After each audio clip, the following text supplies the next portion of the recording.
ये मेरी सच्ची कहानी है।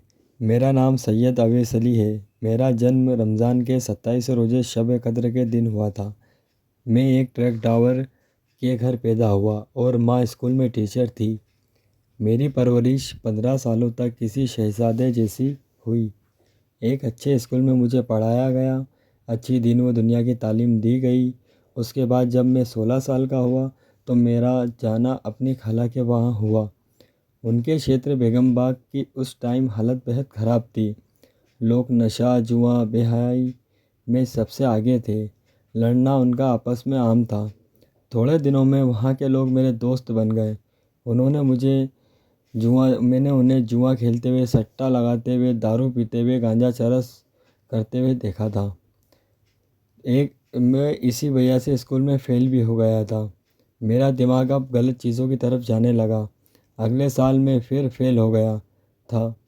मुझे एक लड़की जो मेरे मज़हब की भी नहीं थी, उसने मुझे अपने प्रेम जाल में पूरी तरह वश में कर लिया था। उसके लिए मैंने ज़िंदगी में पहली बार किसी को मारा था। मुझ पर पुलिस केस हुआ। उसके बाद मैं तीसरी बार स्कूल के परीक्षा में नहीं जाने की वजह से फेल हुआ था। अब मेरे घर वाले थक चुके थे। स्कूल का चैप्टर यहाँ आकर ख़त्म हुआ।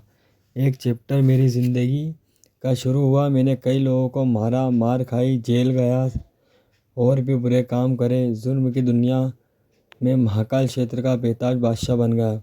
उस क्षेत्र का हर बदमाश मुझे जानने पहचानने लगा था। एक बात और, इससे पहले मैंने खूब जुल्म सहन करा। मुझसे वहाँ के लोग रोज़ाना पैसे, सामान छीनते करते थे।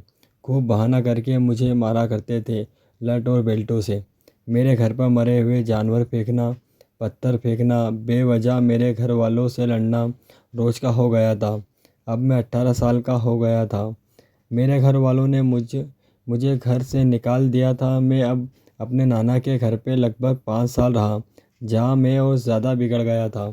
मेरे नाना की इज्जत उस क्षेत्र में बदमाश और अधिकारी भी करते थे। वजह यह थी कि उनकी उम्र 100 साल के ऊपर थी। दूसरा, वो उज्जैन के मरकज़ के मौज़िन थे। यही वजह थी कि सब मुझे भी नज़रअंदाज करते थे। जब मैं 23 साल का हुआ तो मेरे घर वालों ने वापस बुला लिया, मगर अपराधियों ने मुझे दोस्ती का वास्ता देकर कई लोगों से लड़ाया। हाँ, एक बात और, जब मैं नाबालिग था तो मेरे घर वालों ने मेरा नाम बदल कर सैयद आशिक अली रख दिया था। वो इसलिए कि उस नाम में मुझे गुस्सा बेहद आता था।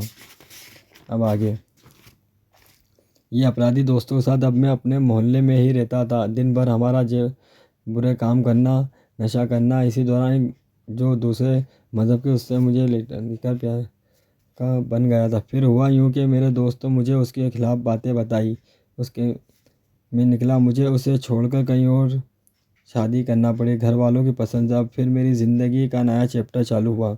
अब मैंने पूरी तरह तौबा कर ली हर बुरे काम से और अपराधी दोस्तों का साथ पूरी तरह छोड़ दिया।